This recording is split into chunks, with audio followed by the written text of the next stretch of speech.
Hola, bienvenidos a Curiosidad Relativa, un canal dedicado a la recopilación de datos curiosos. ¿Sabías que la fusión de agujeros negros podría no ser solo una colisión de titanes cósmicos, sino también una pista clave para descubrir partículas misteriosas en el universo? Desde que se lograron detectar ondas gravitacionales, la humanidad ha abierto una nueva ventana para explorar el cosmos y desentrañar sus secretos más profundos. A través de estas ondas, los científicos han podido escuchar eventos cataclísmicos como la fusión de agujeros negros, que no solo alteran la estructura del espacio-tiempo, sino que también podrían revelar la presencia de partículas que hasta ahora han sido solo teóricas, los bosones ultraligeros. Un estudio reciente, titulado Legacy of Boson Clouds on Black Hole Binaries, plantea la intrigante posibilidad de que nubes de bosones ultraligeros se formen naturalmente alrededor de agujeros negros en rotación. Pero, ¿cómo se forman estas nubes y qué tienen de especial?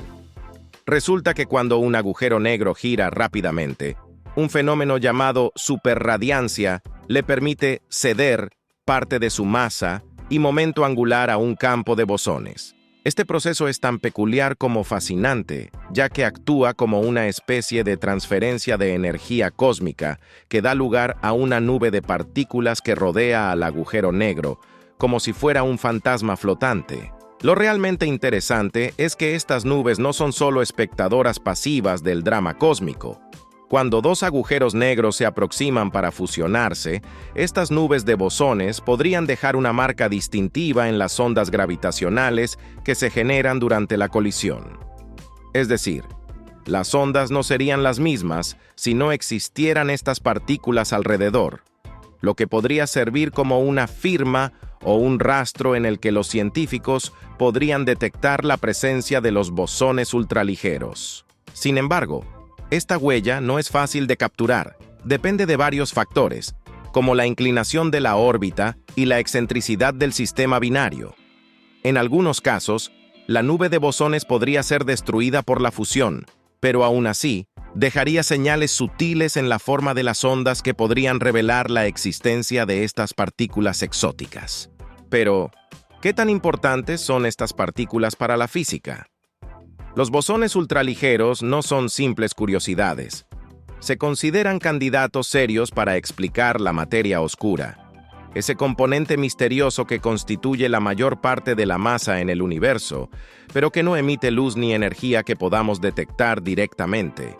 Si logramos identificar la existencia de estos bosones, podríamos estar ante una pista crucial para resolver uno de los mayores enigmas de la cosmología moderna. De hecho, algunos científicos han postulado que estas partículas podrían estar relacionadas con los axiones, una partícula hipotética que ha sido propuesta como solución al problema CP, fuerte en la física de partículas. La posibilidad de detectar estas huellas exóticas se vuelve aún más emocionante con la llegada de nuevos y más avanzados detectores de ondas gravitacionales, como el Laser Interferometer Space Antenna, LISA. Este observatorio espacial estará ubicado fuera de la Tierra, lo que le permitirá evitar interferencias terrestres y captar señales con una sensibilidad sin precedentes. LISA podría detectar incluso las más ligeras alteraciones en las ondas gravitacionales, revelando detalles que hasta ahora han pasado desapercibidos. En otras palabras, con LISA y otros detectores de próxima generación, la caza de estas partículas misteriosas podría convertirse en una realidad, brindándonos la oportunidad de explorar fenómenos que se encuentran más allá de nuestra comprensión actual de la física. La colaboración científica a nivel mundial es un componente esencial en esta búsqueda. Proyectos como LIGO, Virgo y LISA no solo requieren de tecnologías extremadamente sofisticadas, sino también de la cooperación de científicos de diferentes disciplinas y países. El intercambio de conocimientos, recursos e infraestructuras permite que estos equipos internacionales enfrenten juntos los desafíos de detectar y estudiar fenómenos tan exóticos como las nubes de bosones ultraligeros. Este esfuerzo colectivo es crucial para avanzar en la comprensión de la materia oscura y otras incógnitas fundamentales de la física moderna. El potencial descubrimiento de estas nuevas partículas no sería solo un triunfo para la física teórica, sino también una revolución en nuestra comprensión del universo. La confirmación de los bosones ultraligeros podría significar que estamos a punto de romper las barreras del conocimiento actual, expandiendo nuestro entendimiento más allá del modelo estándar de la física y acercándonos cada vez más a una teoría unificada del cosmos. Entonces, si un día logramos escuchar la sutil melodía de las nubes de bosones en las ondas gravitacionales, podremos finalmente desvelar la verdadera naturaleza de la materia oscura y descubrir de qué está hecho el universo en su núcleo más profundo. ¿Sabías que un robot de 3 brazos acaba de dirigir una orquesta sinfónica en Alemania? En un hecho que parece sacado de una película de ciencia ficción, el año 2024 marca un hito en la historia de la música. Un autómata llamado Myra Pro S tomó la batuta, o más bien, 3 barras lumínicas de diferentes colores, y guió a la prestigiosa Dresdner Sinfoniker en un concierto tan fascinante como controversial. Este evento, conocido como Robot Symphony, plantea una pregunta difícil. ¿Puede un robot capturar la magia, la emoción y la interpretación humana que caracterizan la dirección de una orquesta? La historia de los directores de orquesta está cargada de tradición y misticismo. Desde el siglo XIX, maestros legendarios como Herbert von Karajan y Leonard Bernstein han convertido la simple tarea de marcar el ritmo en un arte casi sobrenatural, transmitiendo emociones complejas y dando vida a las partituras con gestos y expresiones únicos. Pero ahora, un robot ha entrado en escena para desafiar esa tradición.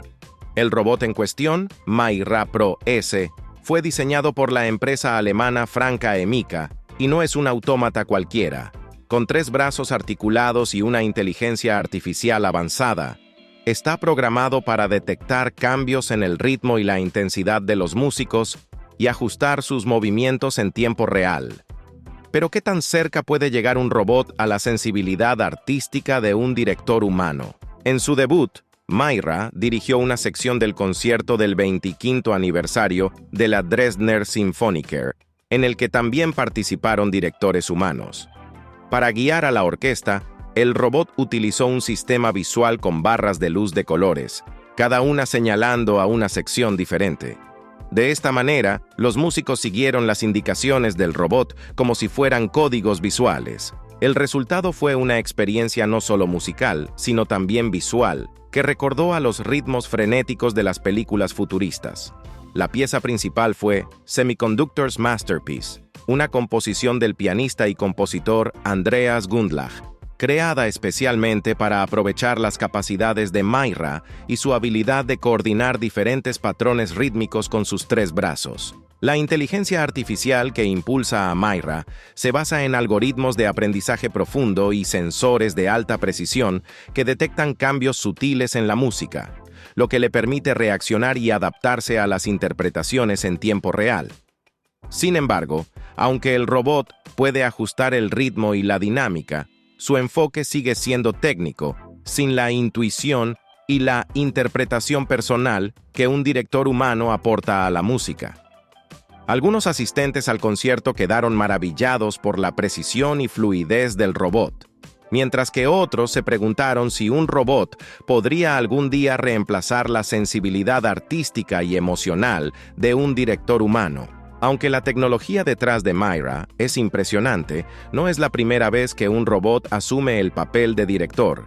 En 2008, un pequeño robot dirigió a la Orquesta Sinfónica de Detroit y en 2017, el tenor Andrea Bocelli cantó bajo la dirección del robot Yumi en Italia. Más recientemente, en 2023, un androide dirigió una orquesta en el Teatro Nacional de Corea.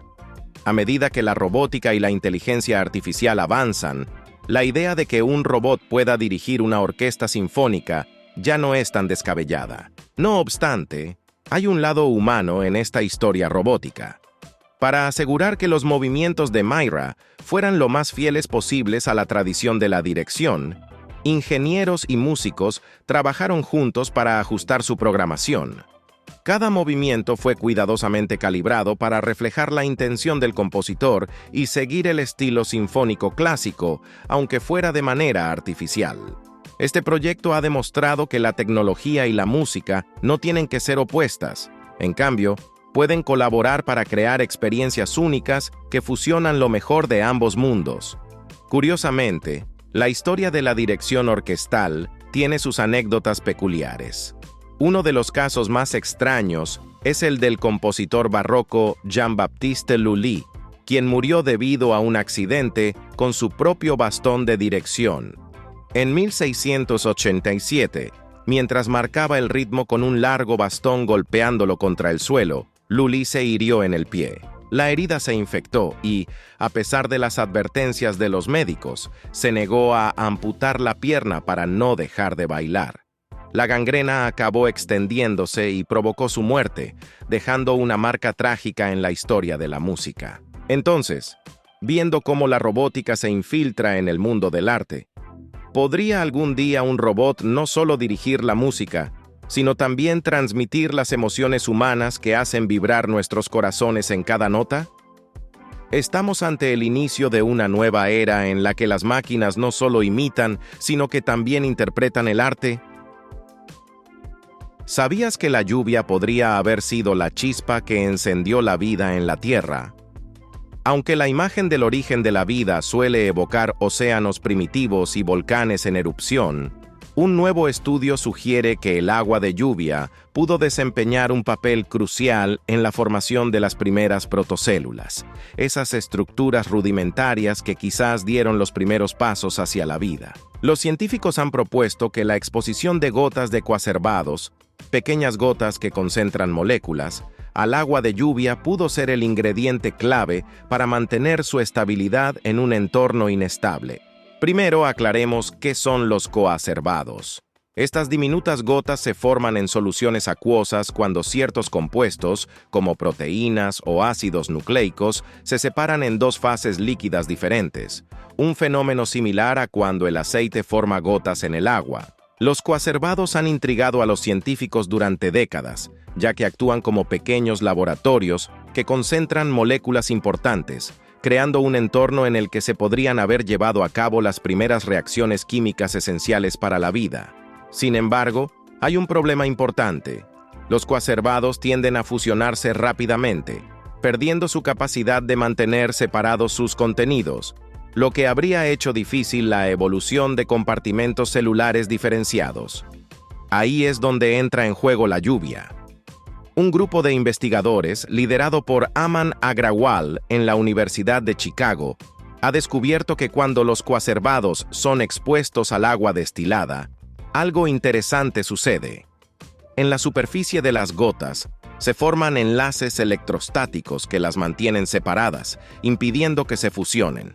Este proceso, que a primera vista parece sencillo, es fundamental, ya que la estabilidad de estos compartimentos sería esencial para que las moléculas dentro de ellos, como el ARN, pudieran realizar funciones biológicas sin ser constantemente interrumpidas. En los experimentos, las gotas estabilizadas por el agua destilada mantuvieron su integridad durante semanas e incluso meses, proporcionando el tiempo necesario para que surgieran las primeras formas de evolución molecular. Uno de los aspectos más fascinantes del estudio es que esta estabilización permitió un aislamiento temporal del ARN, una molécula clave en los primeros pasos de la vida.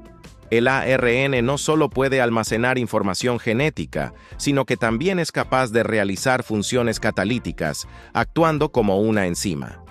En los coacervados no estabilizados, las moléculas de ARN se intercambian rápidamente entre gotas, lo que impide la evolución de secuencias genéticas más complejas. Pero en los coacervados estabilizados con agua de lluvia, las moléculas de ARN más largas permanecieron dentro de sus respectivos compartimentos durante días, lo que habría permitido la evolución de secuencias de ARN cada vez más funcionales y útiles para las protocélulas primitivas. El hallazgo sugiere una nueva perspectiva sobre dónde podría haber surgido la vida en la Tierra.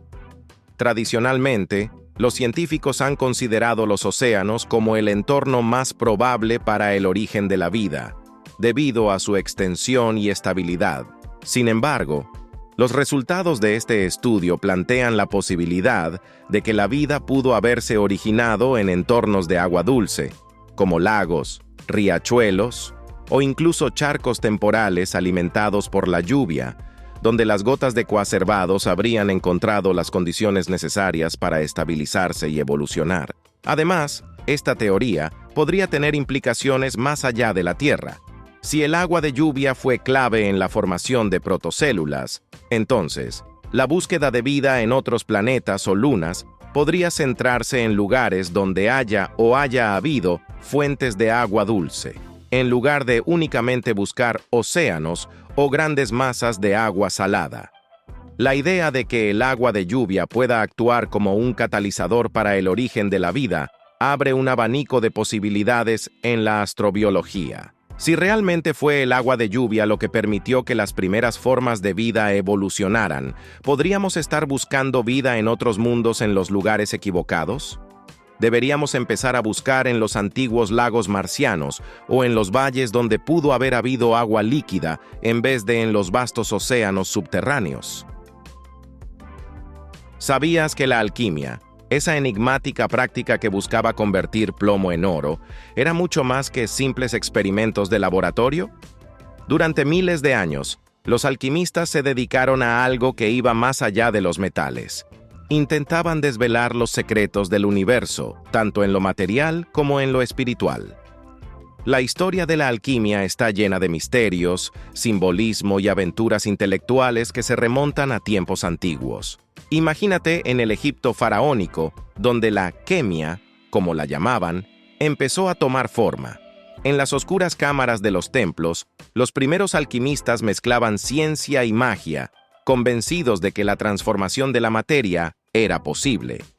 Pero los egipcios no estaban solos en esta búsqueda. En la Grecia antigua, filósofos como Platón y Aristóteles discutían los 4 elementos esenciales del universo: tierra, agua, aire y fuego, creyendo que si podías dominar estos principios, podrías convertir cualquier cosa en oro. Luego llegó la Edad Media, y la alquimia viajó hasta el mundo islámico. Allí, sabios como Jabir ibn Hayyan no solo escribieron cientos de tratados sobre el arte de la transmutación, sino que perfeccionaron técnicas que aún usamos hoy, como la destilación. Gracias a ellos tenemos perfumes y alcoholes refinados. Estos conocimientos llegaron a Europa, donde mentes como la de Nicolas Flamel, sí, ese personaje misterioso que aparece en las leyendas de la piedra filosofal, profundizaron en las recetas secretas para crear el oro o el elixir de la vida, una sustancia mágica que supuestamente otorgaba la inmortalidad. Pero aquí es donde se pone realmente interesante. Para los alquimistas, todo este trabajo con metales y líquidos no era solo ciencia, era una metáfora de la transformación interior. Al intentar purificar el plomo y convertirlo en oro, creían que también podían purificar sus almas y elevarse a un nivel espiritual superior. Este camino de automejora estaba lleno de símbolos crípticos. El león verde que devora el sol, sí, así de extraño. El águila que se eleva al cielo, el matrimonio del sol y la luna.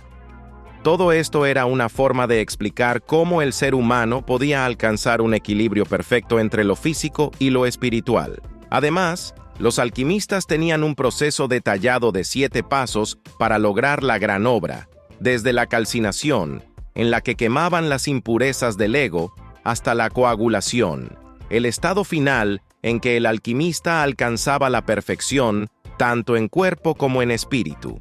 Y no creas que esto era algo fácil. El trabajo alquímico podía llevar décadas e incluso toda una vida, con muchos fracasos en el camino.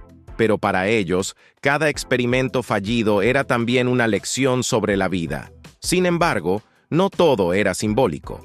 La alquimia también contribuyó de forma real a la ciencia moderna. Los laboratorios de alquimistas eran una mezcla fascinante de hornos, frascos y artefactos de cristal donde se destilaban líquidos, se separaban sustancias y se realizaban observaciones precisas. Muchas de las técnicas que hoy utilizamos en química, como la filtración o la cristalización, fueron perfeccionadas por estos curiosos magos de la materia. Incluso grandes científicos como Isaac Newton se adentraron en el mundo alquímico, y algunos creen que sus investigaciones en este campo influyeron en sus descubrimientos sobre la gravedad y la luz. ¿Y qué hay de la piedra filosofal? Aunque nunca se encontró en la realidad, su búsqueda inspiró generaciones enteras de estudiosos y filósofos. Para ellos, la piedra era más que un simple objeto. Representaba el ideal de la perfección humana, una metáfora de cómo todos, si trabajamos lo suficiente, podemos transformar nuestras vidas en algo puro y brillante, como el oro. Hoy, aunque la alquimia ya no es practicada de la misma manera, su legado sigue vivo en muchos aspectos de la cultura. Desde las historias de magos y alquimistas en la literatura hasta la simbología esotérica que persiste en diversas sociedades secretas, su influencia ha perdurado a lo largo del tiempo. Entonces, ¿crees que es posible que la verdadera alquimia no sea sobre metales, sino sobre la transformación interna del ser humano? ¿Sabías que la formación de arrugas en la piel y los órganos tiene tanto que ver con la física como con el paso de los años? Durante mucho tiempo, se ha creído que las arrugas eran simplemente un resultado inevitable del envejecimiento. Sin embargo, un nuevo estudio sugiere que las arrugas no solo son una cuestión de tiempo, sino también de la estructura y la mecánica de los tejidos. El secreto se encuentra en la matriz extracelular, SM, una red de moléculas que actúa como soporte para los tejidos del cuerpo. Con el tiempo, el SM pierde flexibilidad y se deshidrata, lo que facilita la formación de pliegues y marcas profundas en la piel. Investigadores de la Universidad de Ciencia y Tecnología de Pohang, POSTECH, en Corea del Sur, decidieron explorar cómo se forman estas arrugas desde una perspectiva diferente. Recrearon la SM en el laboratorio y aplicaron presión a los tejidos, observando cómo, al principio, surgían arrugas finas que con el tiempo se convertían en pliegues profundos. Este proceso demostró que la fuerza aplicada al tejido es un factor determinante en la formación de arrugas. Cuanta mayor presión se ejerce, más profundas se vuelven las arrugas, revelando que el envejecimiento no es solo un proceso biológico, sino también un fenómeno físico. Pero, ¿por qué se arruga el SM en primer lugar? La respuesta está en la pérdida de agua. A medida que la SM se deshidrata, su capacidad para soportar el peso y mantener la elasticidad del tejido disminuye. Piensa en una esponja seca y quebradiza. Sin la humedad necesaria, es más fácil que se pliegue y se deforme. De manera similar, la piel pierde su capacidad de mantener una superficie lisa cuando el SM no tiene suficiente agua para mantener su estructura. Este hallazgo pone de manifiesto la importancia de la hidratación para la salud de los tejidos y plantea la posibilidad de que mantener el SM hidratado podría ser clave para prevenir la aparición de arrugas. Uno de los aspectos más fascinantes de este estudio es que permite observar la formación de arrugas en tiempo real. Anteriormente, gran parte de la investigación sobre el envejecimiento de la piel se llevaba a cabo en animales, lo que limitaba la comprensión de estos procesos en los seres humanos. Sin embargo, gracias al modelo desarrollado por los científicos, es posible ver cómo las arrugas surgen y se transforman en tejidos humanos simulados, lo que abre nuevas posibilidades para estudiar el envejecimiento sin recurrir a modelos animales. Álvaro Carmona, un conocido neurocientífico, ha explicado que esta capacidad para recrear y observar el proceso en el laboratorio representa un avance revolucionario en la ciencia del envejecimiento. El descubrimiento también tiene implicaciones más allá de la piel. El SM y el epitelio, la capa más externa del tejido, funcionan como un sistema bicapa que responde a las fuerzas mecánicas. Este mismo principio se aplica a otros órganos del cuerpo. Por ejemplo, El intestino tiene pliegues naturales que se forman durante el desarrollo embrionario, y los investigadores han replicado esta estructura en el laboratorio variando la dirección y la presión de la compresión. Esta técnica podría usarse para estudiar cómo se desarrollan ciertas enfermedades intestinales relacionadas con el plegamiento anómalo del tejido. Además, los descubrimientos en torno a la mecánica del SM tienen un gran potencial en medicina regenerativa y la industria cosmética. Al entender cómo el SM se comporta bajo presión y la importancia de su hidratación, es posible desarrollar tratamientos anti-envejecimiento más efectivos. Estos podrían centrarse en mejorar la elasticidad del SM y mantener su estructura hidratada para prevenir la formación de arrugas profundas, incluso en edades avanzadas. La cosmética personalizada también podría beneficiarse de estos avances, permitiendo que los tratamientos para el cuidado de la piel se adapten a las características físicas individuales del SM de cada persona. Entonces, si el envejecimiento tiene tanto que ver con la física de nuestros tejidos como con nuestra biología, podríamos encontrar nuevas formas de retrasar el deterioro no solo en la piel, sino también en otros órganos críticos del cuerpo.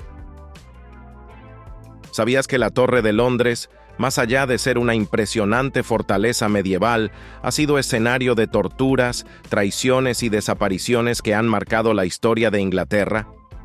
Esta emblemática construcción, situada a orillas del río Támesis, ha presenciado casi 1000 años de intrigas, conspiraciones y eventos siniestros que han dejado su huella en la memoria colectiva. Construida en 1078 por Guillermo el Conquistador para consolidar su poder sobre los sajones tras la batalla de Hastings, la torre comenzó su existencia como un símbolo de dominación normanda, pero con el tiempo su función evolucionó hacia algo mucho más sombrío y aterrador. A lo largo de los siglos, la Torre de Londres se transformó en prisión de alta seguridad, armería, casa de la moneda e incluso sede de la tesorería real. Pero fue durante los turbulentos reinados de Enrique VIII e Isabel I cuando su reputación alcanzó niveles oscuros y notorios.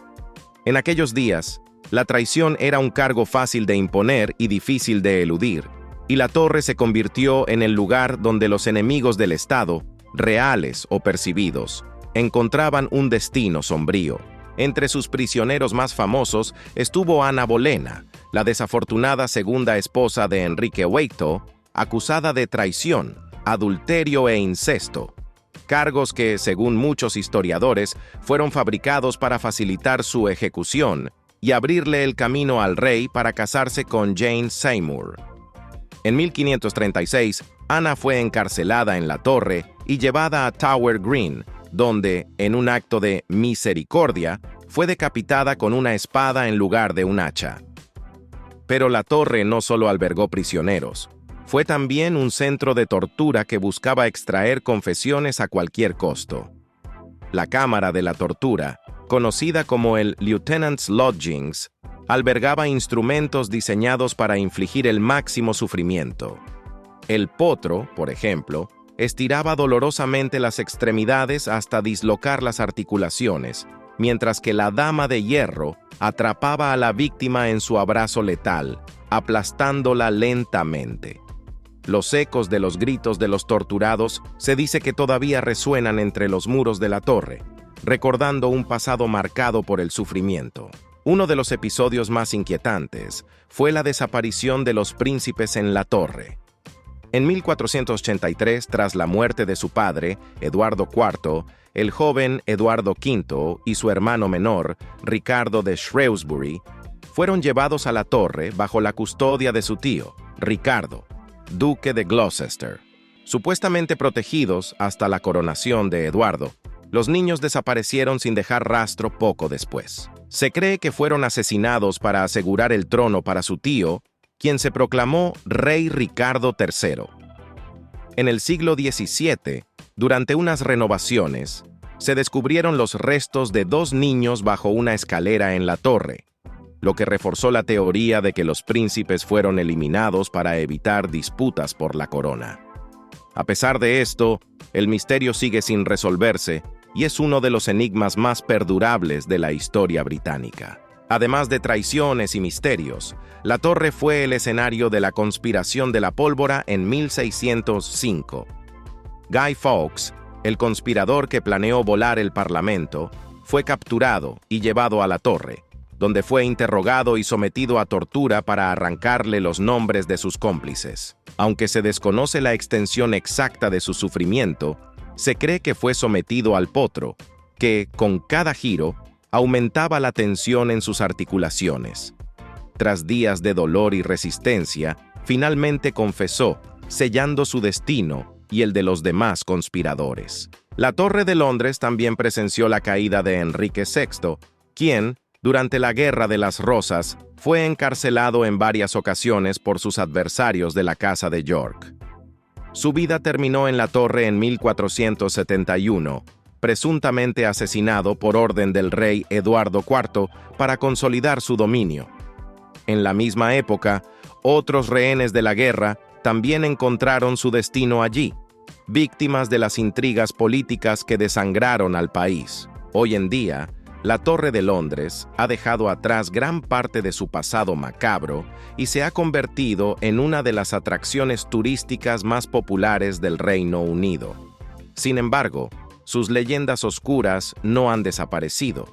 Se dice que los fantasmas de Ana Bolena y otros prisioneros célebres aún rondan los pasillos, mientras que el misterio de los príncipes desaparecidos sigue fascinando a historiadores y curiosos. Además, la torre sigue cumpliendo un papel crucial en la monarquía británica, ya que alberga las joyas de la corona y es el hogar de los Beefeaters, los guardianes que han custodiado la fortaleza durante siglos. Entonces, con tantas historias de intrigas y tragedias, ¿es posible que la Torre de Londres aún guarde secretos más oscuros esperando ser revelados? ¿Podría algún descubrimiento futuro cambiar lo que sabemos sobre este icónico bastión de poder e historia? ¿Sabías que los volcanes son verdaderos arquitectos de la Tierra, moldeando paisajes y ecosistemas a través de sus impresionantes erupciones? Estos gigantes de la naturaleza no solo son impresionantes por su tamaño y poder, sino que también se clasifican en varios tipos, dependiendo de su estructura y el estilo de erupción que presentan. Desde volcanes compuestos hasta calderas, cada uno tiene su propia personalidad y forma de interactuar con el mundo. Comencemos con los volcanes compuestos o estratovolcanes.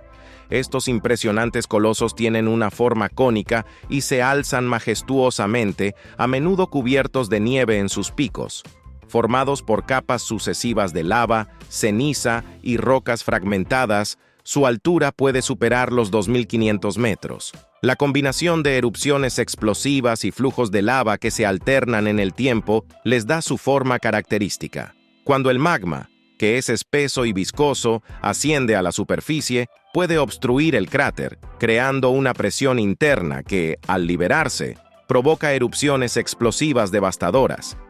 Estos volcanes son comunes en zonas de subducción, donde una placa tectónica se desliza bajo otra, un fenómeno que alimenta su actividad y les otorga su siniestra reputación. Imagina estar en un lugar donde la tierra tiembla y el cielo se oscurece por la nube de ceniza que se eleva tras una explosión. Es una experiencia que pocos tienen el valor de vivir. Por otro lado, las calderas son el resultado de erupciones de proporciones colosales. Tras una explosión masiva, la parte superior del volcán puede colapsar, dejando un inmenso cráter que puede tener decenas de kilómetros de ancho.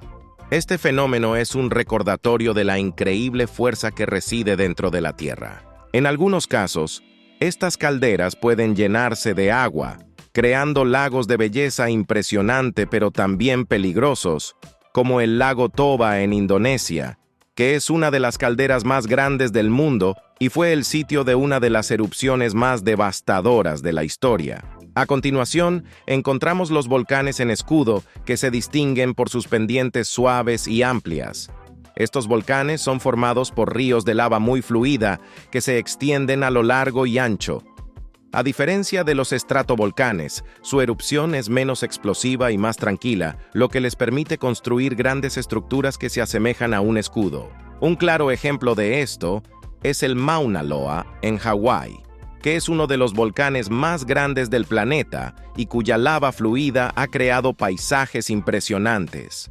Imagina estar en una llanura cubierta por una lava que ha fluido lentamente, transformando todo a su paso en un nuevo mundo. Los domos de lava son otra fascinante forma de volcán.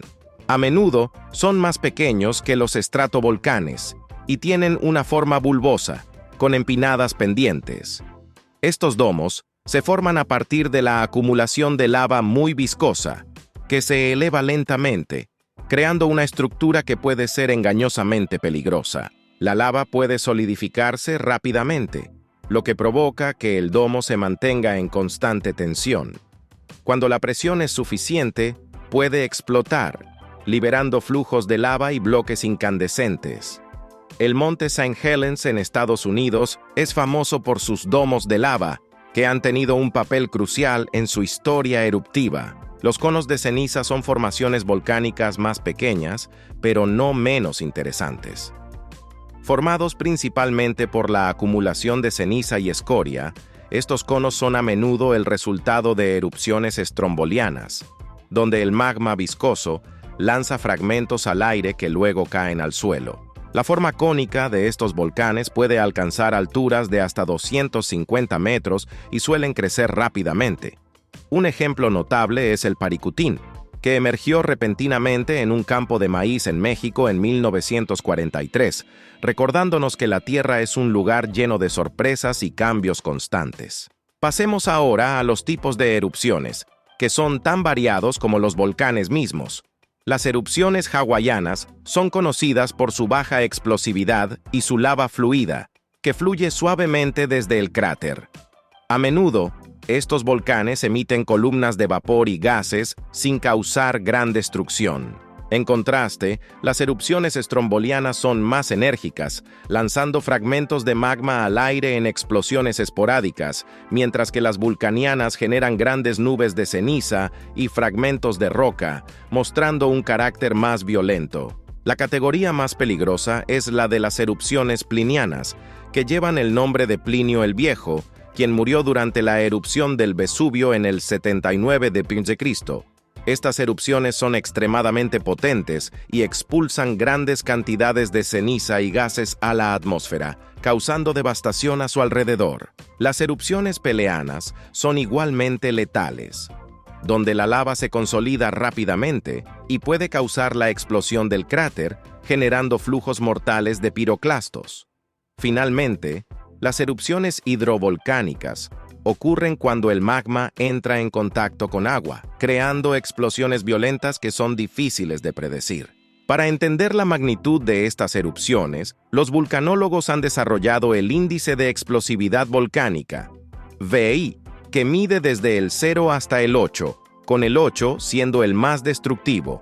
Esta escala considera factores como el volumen de material expulsado, la altura de la erupción y su duración, proporcionando una herramienta esencial para la evaluación del riesgo volcánico. En resumen, los volcanes son maravillas naturales que continúan fascinando a científicos y aventureros por igual. Cada tipo de volcán y erupción cuenta una historia única sobre la dinámica de nuestro planeta. ¿Te imaginas cómo sería presenciar una de estas erupciones en vivo? ¿Qué secretos aún nos guardan estos titanes de fuego y tierra? ¿Sabías que el misterioso barco fantasma del lago Nahuel Huapi, perdido en las brumas del tiempo, ha sido hallado después de más de un siglo de incertidumbre? Este descubrimiento no solo cierra un capítulo intrigante en la historia marítima de la Patagonia Argentina, sino que también nos invita a explorar un relato que entrelaza aventura, legado familiar y el poder del océano. La historia del Helvetia II comienza hace 118 años, cuando este barco de vapor se hundió en las aguas cristalinas pero inquietantes del lago Nahuel Huapi. Desde su desaparición, su paradero se convirtió en una leyenda, alimentada por relatos locales que hablaban de un trágico naufragio. Algunos afirmaban haber escuchado la explosión del barco mientras intentaba enfrentar las furiosas olas del lago, mientras que otros sostenían que las corrientes traicioneras lo habían arrastrado a un oscuro abismo. Así, el Helvetica II se convirtió en un símbolo de misterio, su historia aguardando ser desenterrada. En 2024, un equipo de documentalistas y científicos decidió tomar las riendas de esta antigua historia. Lucas Bonfanti y Nicolás Mazzola, junto con su compañero Pablo Sigüenza, lanzaron una expedición para encontrar el barco que había cautivado la imaginación de generaciones. Equipados con tecnología avanzada y un profundo sentido de la aventura, se sumergieron en las heladas aguas del lago. Lo que sucedió a continuación fue asombroso. El Helvetica II emergió del fondo como un espectro del pasado, casi intacto, como si el tiempo no hubiera pasado. La preservación del barco se debe en gran medida a las condiciones únicas del lago. La profunda oscuridad y las bajas temperaturas han actuado como un refrigerador natural, protegiendo la embarcación y su carga de los estragos del tiempo. Para los buzos, la visión de la nave fue un momento mágico, como si hubieran cruzado un umbral hacia otra era. Los objetos que yacían en su interior estaban dispuestos de tal manera que parecían haber sido cuidadosamente colocados, como si la tripulación hubiera abandonado el barco apenas unos momentos antes de que el desastre ocurriera. La historia detrás del hallazgo del Helvetica II es también una conmovedora conexión personal. Nicolás Mazzola recuerda con nostalgia las conversaciones con su padre sobre el barco perdido, un sueño que siempre había compartido con él. Aunque su padre no pudo presenciar el descubrimiento, el momento fue un tributo a su memoria y a la pasión que compartían por la exploración. Para Nicolás, este hallazgo no es solo un triunfo científico, sino también una reconexión emocional con un legado familiar que ha perdurado a través de los años. Ahora que el Helvetica II ha sido encontrado, el equipo se ha embarcado en un nuevo viaje: la exploración y conservación de esta maravilla histórica. Están implementando técnicas de fotogrametría y planean instalar cámaras subacuáticas para transmitir imágenes en tiempo real al Museo de la Patagonia, donde todos podrán asomarse al pasado y apreciar la belleza y la historia de esta embarcación. El lago Nahuel Huapi, que ha guardado este secreto durante más de un siglo, se convierte en el escenario de un relato extraordinario, donde la ciencia y la historia se entrelazan para revelar las historias ocultas bajo la superficie. Además de la historia del Helvetica II, este hallazgo también plantea preguntas más amplias sobre nuestra relación con el agua y los tesoros que pueden estar escondidos en los lagos, océanos y ríos del mundo. Con cada nueva expedición, los científicos y exploradores nos recuerdan que, a menudo, las grandes historias de nuestra historia han permanecido ocultas, esperando a que alguien tenga la curiosidad y el coraje para desenterrarlas. A medida que se realizan los trabajos de conservación y exploración, la fascinación por el Helvetica II solo seguirá creciendo. Las historias de naufragios y descubrimientos marinos son un testimonio de la resiliencia del espíritu humano y nuestra eterna búsqueda de conocimiento. ¿Qué otros misterios estarán aún ocultos en las profundidades de los océanos y lagos de nuestro planeta, esperando a ser descubiertos y revelados a las generaciones futuras? ¿Sabías que antes de que los dinosaurios cautivaran la imaginación humana, un colosal mamífero conocido como el perezoso gigante reinaba en la Tierra? Este asombroso animal, cuyo nombre científico es Megatherium, pudo haber alcanzado hasta 6 metros de longitud, 2 metros de altura y un peso de 3 toneladas. Aunque su existencia ha quedado atrapada en el pasado, su historia es tan fascinante como cualquier criatura de la era de los dinosaurios. La primera mención de esta gigantesca criatura data de 1787, cuando el fraile dominico Manuel de Torres encontró los primeros restos fósiles en las barrancas del río Luján, cerca de Buenos Aires, Argentina. Sin embargo, no fue hasta años más tarde que su legado comenzó a despegar.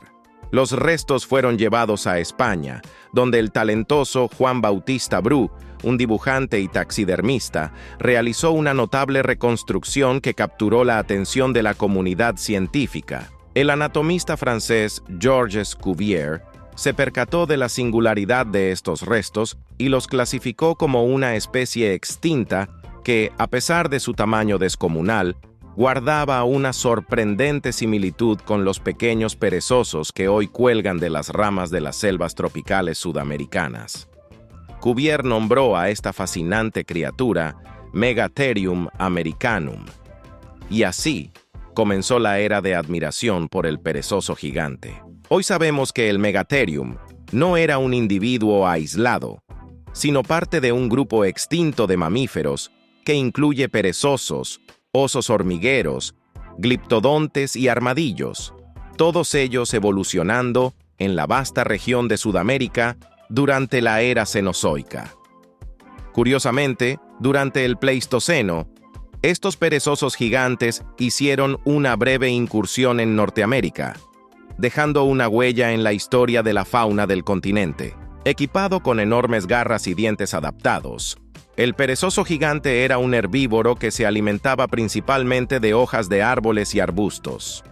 Sus grandes garras no solo le servían para arrancar la vegetación de las ramas más altas, sino que también podrían haber sido utilizadas para defenderse de posibles depredadores, a pesar de que los registros fósiles indican que vivió en un entorno con pocos competidores directos de su tamaño. Aunque su estructura física le permitía erguirse sobre sus patas traseras para alcanzar alimento, en su día a día se movía en un andar cuadrúpedo, lo que lo hacía un espectáculo imponente en el paisaje prehistórico. Su capacidad para sostenerse sobre sus patas traseras podría haber sido una ventaja en ciertos momentos, como al alcanzar las hojas más altas de los árboles o al observar su entorno para detectar peligros. La imagen de un perezoso del tamaño de un automóvil de pasajeros puede parecer fantástica, pero en un mundo donde la vida era increíblemente diversa, criaturas como el Megatherium eran la norma. Este gigante de antaño no solo nos deja asombrados con su tamaño y forma de vida, sino que también nos invita a reflexionar sobre cómo la evolución ha dado forma a las especies que conocemos hoy en día. A pesar de que el Megatherium se extinguió hace miles de años, su legado sigue vivo en la memoria colectiva de la humanidad. Las exploraciones paleontológicas continúan revelando más sobre su vida y entorno, contribuyendo a nuestra comprensión de los ecosistemas prehistóricos. Cada nuevo hallazgo fósil no solo nos proporciona pistas sobre su biología y comportamiento, sino que también nos ayuda a entender cómo los cambios climáticos y las actividades de los primeros seres humanos pudieron haber influido en su extinción. Los restos del perezoso gigante han fascinado a científicos y al público en general, inspirando exposiciones en museos y documentales que cuentan su historia. Estos esfuerzos no solo destacan su lugar en la historia de la Tierra, sino que también enfatizan la importancia de la conservación de los ecosistemas actuales y la diversidad biológica, recordándonos que la vida en nuestro planeta ha sido y sigue siendo un delicado equilibrio de adaptación y cambio. Con cada nuevo descubrimiento fósil, la historia de nuestro planeta se enriquece, y el perezoso gigante es solo uno de los muchos ejemplos de la maravilla de la evolución. ¿Qué otras criaturas extraordinarias, hoy olvidadas, habrán caminado sobre la Tierra antes de nosotros, esperando ser redescubiertas en el futuro? La exploración paleontológica continúa, y cada hallazgo puede desvelar secretos que podrían cambiar nuestra comprensión de la historia natural. ¿Sabías que en el desierto de Atacama, un escenario que parece sacado de una película de aventuras, murciélagos y pingüinos se enfrentan en una batalla inesperada y sanguinaria? Aunque estos dos grupos animales parecen no tener nada en común, sus caminos se cruzan en una peculiar y asombrosa interacción que deja a los biólogos y naturalistas perplejos. Los murciélagos vampiro, famosos por su dieta de sangre, y los pingüinos de Humboldt, que habitan las frías aguas del Océano Pacífico, parecen pertenecer a mundos totalmente diferentes. Mientras que los murciélagos vampiro prefieren climas cálidos y secos, los pingüinos se sienten a gusto en ambientes más fríos. Sin embargo, en el sur de Perú, precisamente en la árida costa oeste de Sudamérica, ambos se encuentran en un entorno donde la naturaleza ha decidido mezclar sus destinos. En esta inusual batalla de la naturaleza, los murciélagos vampiro, aunque suelen optar por presas más grandes como los leones marinos, a veces desvían su atención hacia las crías de pingüino. ¿Por qué? Porque estas pequeñas aves, con su escaso tamaño y vulnerabilidad, son mucho más fáciles de cazar. La imagen de un murciélago vampiro acechando a un pingüino parece extraída de una historia fantástica, pero se ha convertido en una realidad inquietante para los pingüinos de la región. Para algunos investigadores, este extraño fenómeno puede tener raíces más profundas de lo que parece. Gerald Carter, un profesor de ecología y biología evolutiva en la Universidad de Princeton, sugiere que los murciélagos vampiro podrían haber tenido a los pingüinos como una fuente de alimento habitual antes de que el ganado fuera introducido en la región. La idea de que estas criaturas voladoras cazaban aves marinas en el pasado agrega una capa de misterio a esta ya peculiar relación. En la costa de Atacama, donde el clima es extremo y las condiciones son adversas, los pingüinos de Humboldt ya enfrentan desafíos significativos. La contaminación del agua, el cambio climático y la disminución de los recursos alimenticios han afectado su población en los últimos años. En este contexto, la presión adicional de los murciélagos vampiro podría tener un impacto devastador, especialmente para las crías, que son más susceptibles a enfermedades y ataques. La dinámica de este enfrentamiento entre murciélagos y pingüinos no solo es intrigante desde una perspectiva ecológica, sino que también plantea preguntas sobre la adaptación y supervivencia de las especies en un entorno cambiante. Mientras que los pingüinos han desarrollado habilidades para bucear y pescar en aguas profundas, los murciélagos vampiro han evolucionado para prosperar en condiciones de escasez de alimento, convirtiéndose en cazadores astutos. Además, la interacción entre estas dos especies refleja un tema recurrente en la naturaleza: la lucha por la supervivencia. En el reino animal, los depredadores y las presas están constantemente en una danza de adaptación y cambio, y cada especie debe encontrar formas de adaptarse a su entorno para sobrevivir. El caso de los murciélagos vampiro y los pingüinos de Humboldt es un recordatorio fascinante de cómo las especies pueden interrelacionarse de maneras inesperadas y cómo las dinámicas de poder pueden cambiar a lo largo del tiempo. Pese a lo anterior, el problema radica en que los murciélagos cazan principalmente a las crías, las cuales son más vulnerables a la rabia que pueden transmitirles estos depredadores.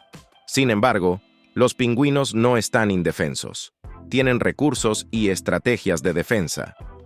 Cuando se sienten amenazados, pueden agruparse y formar un frente unido, empleando su peso y fuerza para disuadir a los atacantes.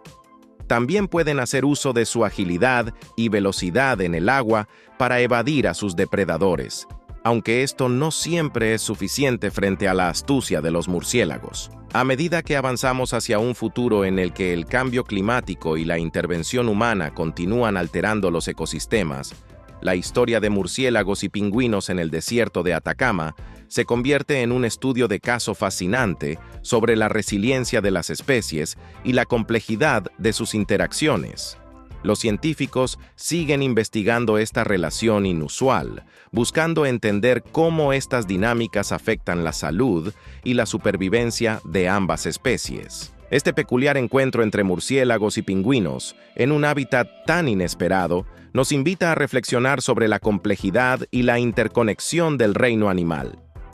Las rivalidades y alianzas pueden surgir en los lugares más insólitos, demostrando que la naturaleza, a menudo, guarda sorpresas que desafían nuestras expectativas. Ahora que conocemos este intrigante y poco convencional enfrentamiento en el reino animal, ¿te imaginas qué otros sorprendentes encuentros pueden estar sucediendo en el mundo natural, lejos de nuestra vista? Gracias por ver el video de hoy. Esperamos que te haya gustado, si fue así. No olvides suscribirte y activar la campanita de notificaciones para que YouTube te avise cuando subamos nuevo video.